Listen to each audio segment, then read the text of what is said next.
connecting you to the future. Refinements in keyhole surgery. A quick and easy way to track invasive plant species. And thought control experimentation.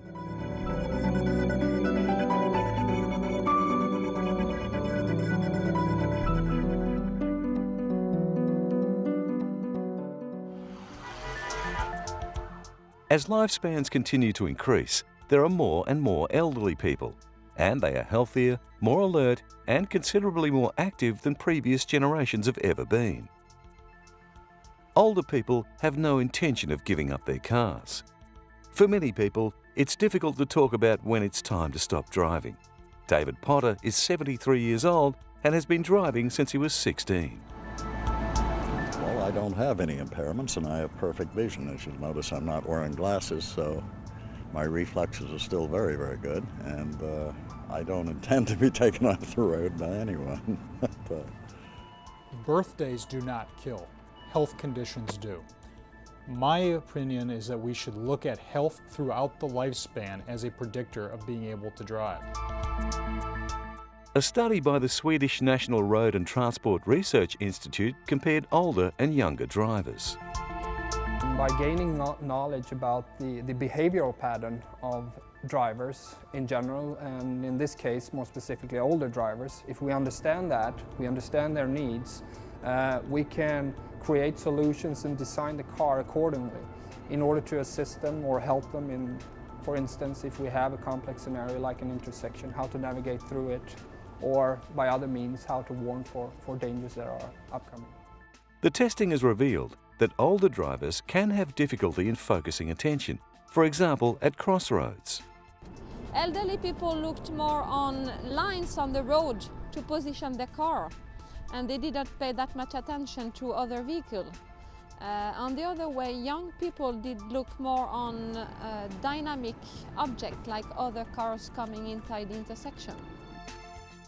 In conjunction with car makers Volvo, research at MIT's Age Lab has been examining older people's driving and traffic behaviour over longer periods.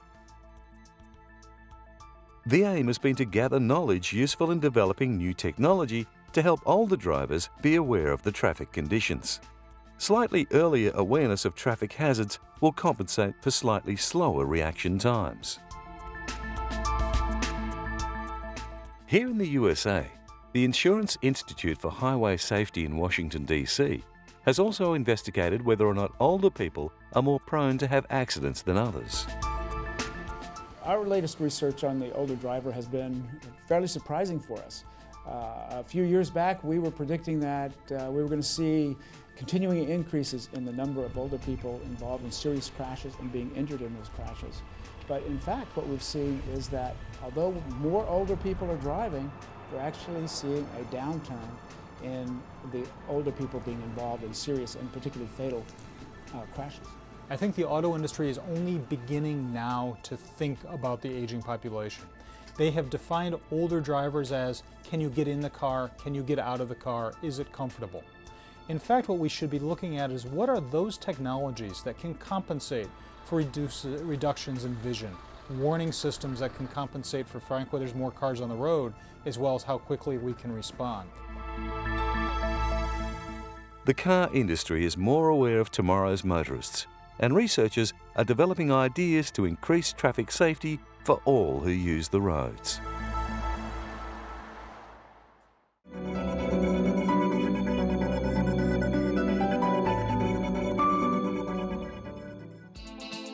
Surgeons in the United Kingdom have unveiled a new and less invasive type of heart surgery. The new procedure allows surgeons to accurately pinpoint problem areas in the heart through a small incision in the patient's groin. The doctors can now reach parts of the heart that previously required major surgery. Now, time spent in surgery has been dramatically cut, allowing patients to recover more rapidly. Just one day earlier, Sarah Johnson had undergone heart surgery using the new technique. It's all done by magnets. There was nothing, and I've got no bruising and I don't hurt. It's fantastic. It's amazing what they can do. The newly developed magnetically controlled catheter is less likely than previous techniques to cause internal damage. The new technology will help thousands of patients every year. After heart problems, strokes are the major killer in advanced countries. Now, an audit by the National Stroke Foundation has found that half of all stroke patients are not receiving the care they should. 2 years ago, Morgan Noom was told he was at risk of a stroke. Soon after, he collapsed, but quick treatment saved his life. Because of an underlying heart condition, I could have a stroke at any time due to a blood clot forming. So I went back to work, told the story to my assistant at work. Next minute I knew I was on the floor. I didn't know how I got there. Quick treatment in a specialised unit saved his life. I was looked after very well and I was given the right treatment early on. Immediate treatment in a stroke unit can reduce death and disability by 20%. What the survey had demonstrated is that 1 in 2 patients who've had a stroke are not receiving their care on a stroke unit. The report says 22 large hospitals that need a stroke unit don't have one. If these hospitals had specialised units, many lives would have been saved. About 1 in 2 patients who've had a stroke are getting onto a stroke unit. We've estimated that if 100% of patients who've had a stroke get onto a stroke unit, we would see about 700 people leaving hospital alive and independent. So it's 700 lives we could see saved through stroke unit care. Australians suffer more than 80,000 strokes each year. What we need is a system where eligible patients are taken to centres that provide this on a 24-hour, 7-day-a-week basis. The review found too few patients were offered clot-busting drugs which could save their lives. Even being in hospital with a stroke unit is no guarantee of better care. The report found 1/3 of patients in hospitals with stroke units can't get access to specialised treatments. In Australia, strokes are responsible for about 10% of the nation's deaths, and in a large proportion of survivors, disability prevents them from resuming a productive life.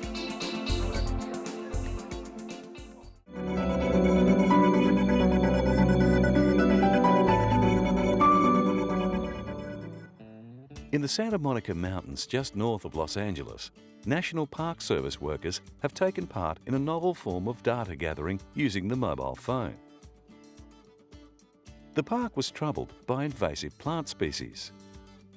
With more people using smartphones, equipment with cameras and GPS units, the Centre for Embedded and Networked Sensing at the University of California, Los Angeles has developed a way for everyone with a phone to input data into a project aimed at tracking the range and extent of invasive plants.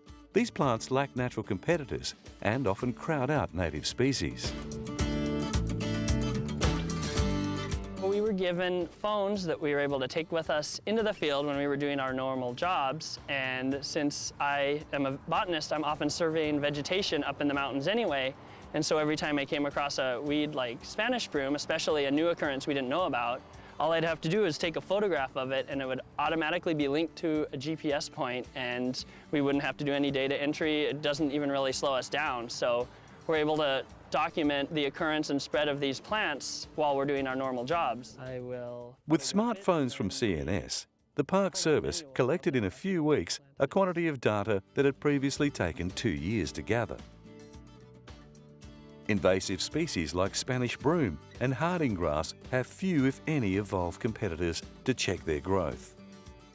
Graduate student researcher Sasank Reddy began working on the participatory sensing project last year. The cool thing about it is that it shows you where you're located whenever you take the photos, so then you can go to the map and see all the other flowers that are around that particular region as well. The group linked up with students at UCLA's Institute on the Environment to develop on-campus surveys like What's Bloomin', which allowed students to upload and map blooming flowers on campus. Similar to the park where we were looking at invasive plants, on campus we wanted to do something where we can explore the flora that exists around our university. So we had students go out into UCLA and take pictures of things that were blooming at the time.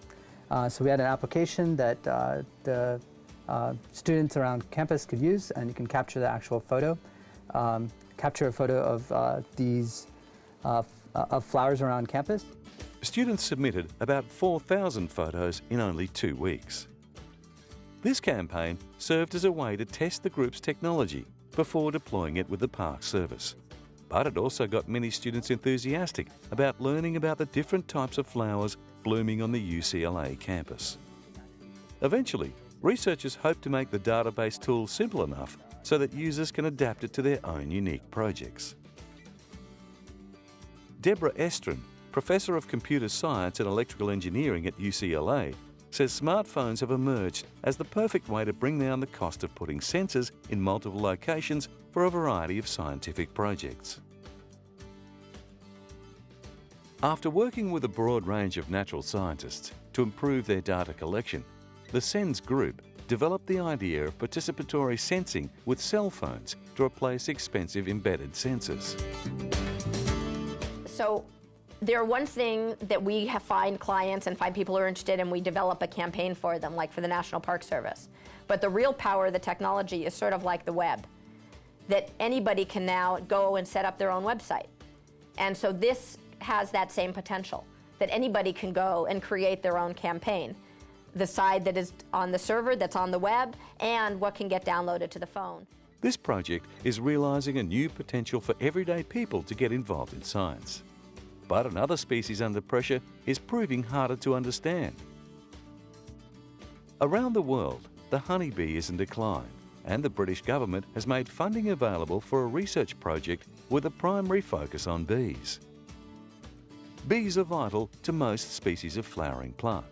They rely on them for pollination, and without bees, agriculture would not survive.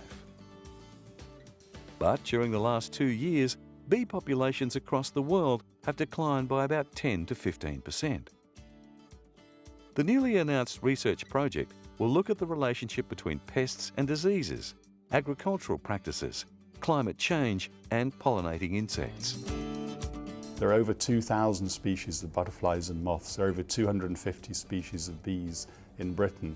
So if this becomes a project aimed at funding research on more than 2,000 species of insects, I rather fear that the honeybee, which is a single species and the most important pollinator, may get a little bit left out.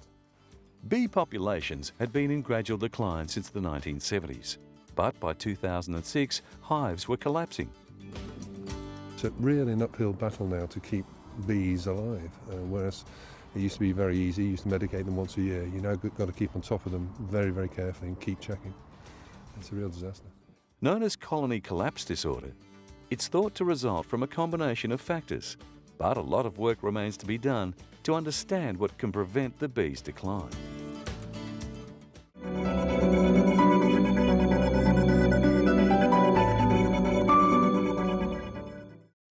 Scientists in Japan have developed a brain-machine interface which analyses slight changes in the brain's blood flow to detect brain activity and translate it into control signals.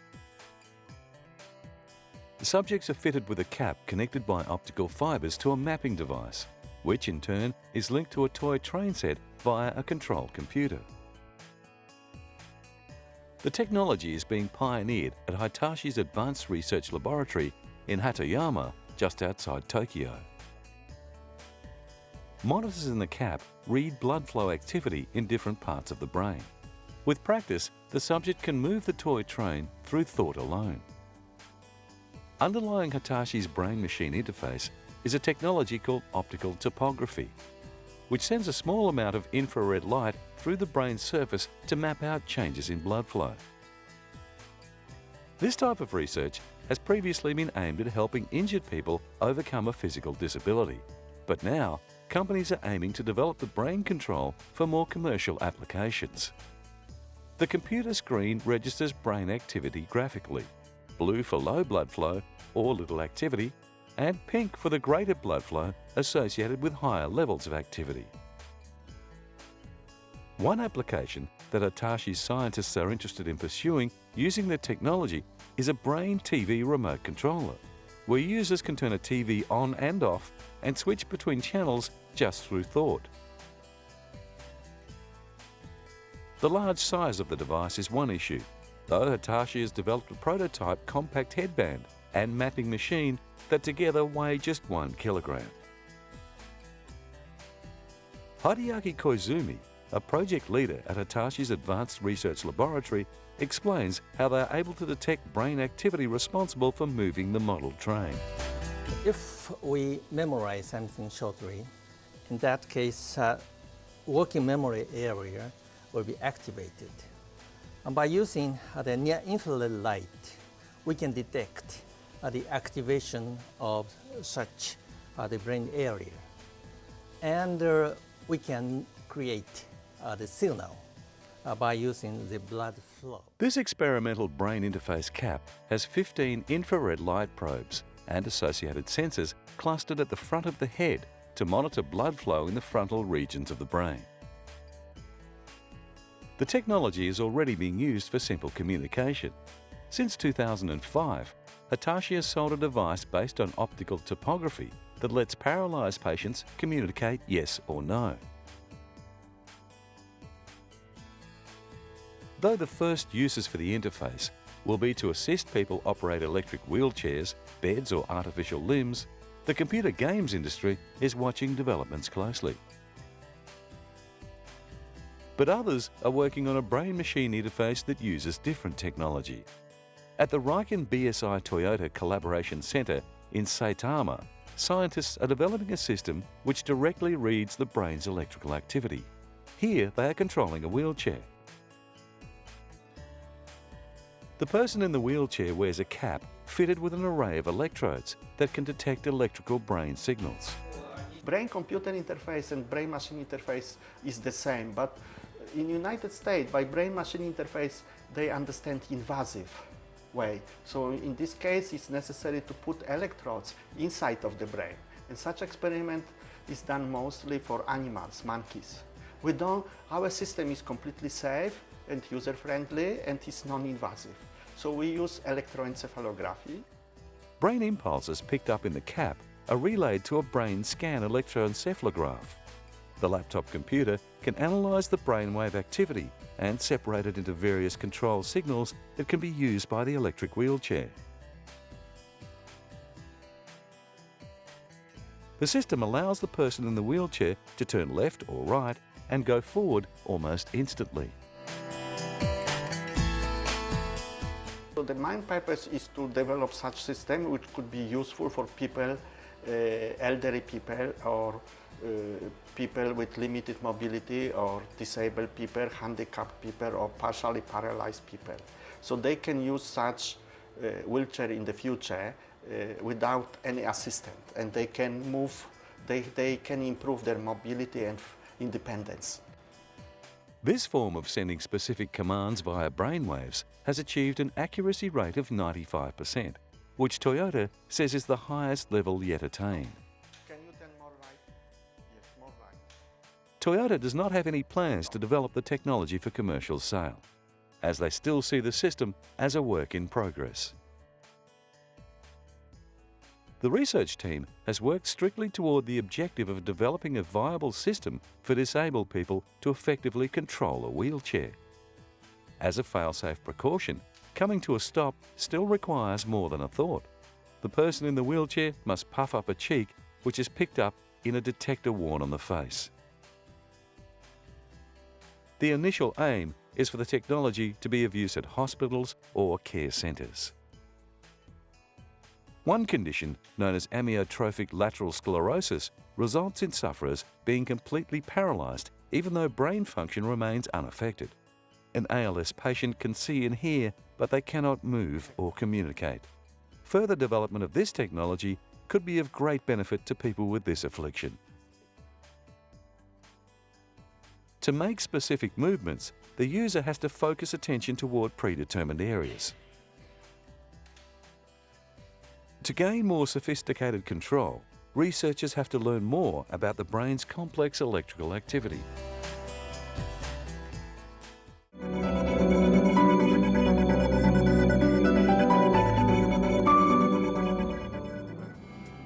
In Australia, energy company Petrotherm has lofty plans for renewable energy.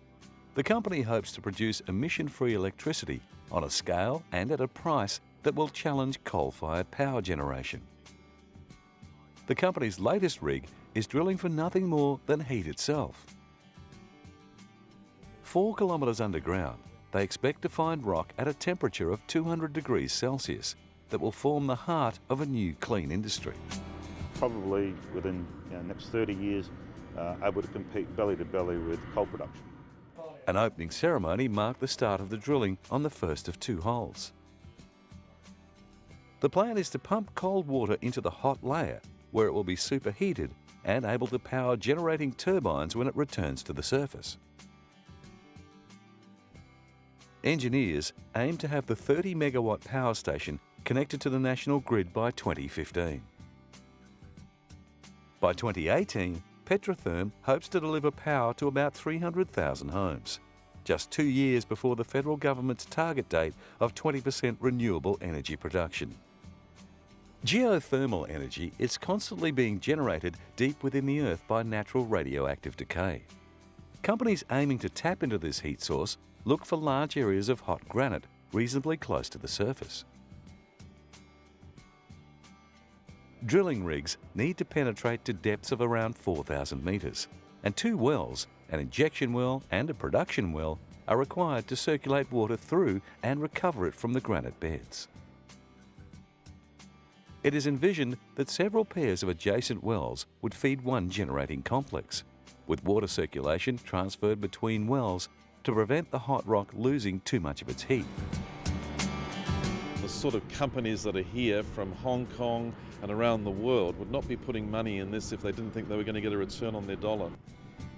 Further north from the Paralana site, another company, Geotherm, is completing a proof-of-concept geothermal power well near Inaminka.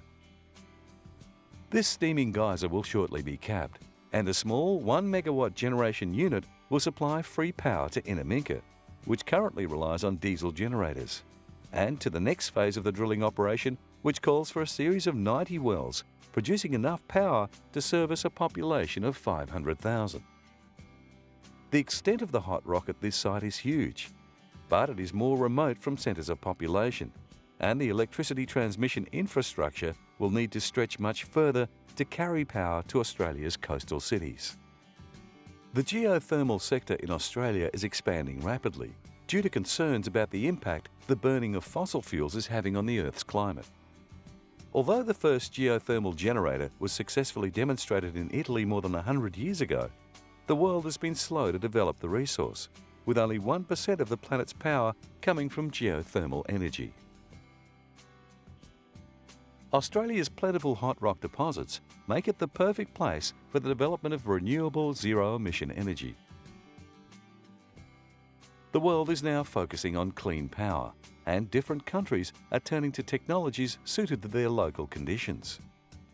The windy seas around Britain are filling with wind farms, and the country has set ambitious renewable energy goals. Not only does the country aim to produce 30% of its energy from renewable resources by 2020, but the government sees the new industries that are growing to provide green energy as sources of new employment that will help Britain climb out of recession. The British Prime Minister recently announced his intention to create 1 million green-collar jobs. While a large proportion of these new jobs will come from wind and solar, some environmentalists are not so happy with the 100,000 positions promised for the nuclear power industry.